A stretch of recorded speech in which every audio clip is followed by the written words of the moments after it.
Okay lang yun, sige. Andyan na yung nangyari na eh. Tumakas ka na eh. Opo. So, all you have to do now, pumunta ka sa Polo. Yung MWO, mag-report ka doon at sabihin mo ang nangyari sa'yo. For sure, tatawagan nila ang agency mo. Opo. At sigurado ko, pakukuha ka sa agency mo and ikaw ay babalik sa agency mo. At Opo. hindi ko alam kung ano, pauwiin ka, pwede ka gabihin na ibigay ulit sa ibang, hindi ko alam. Ang agency mo nakakaroon yan, okay? Sigurado ko kasi, maaaring singiling ka nilang sa ginastos ng sa iyo. Pero may pwedeng mga ganong bagay. Hindi ko po nasasabi kung depende po yan sa agency kung ano sabihin sa inyo.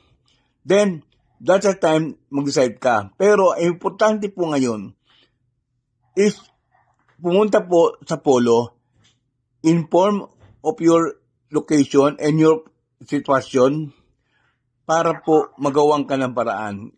Kaya mo ba? Opo, sir.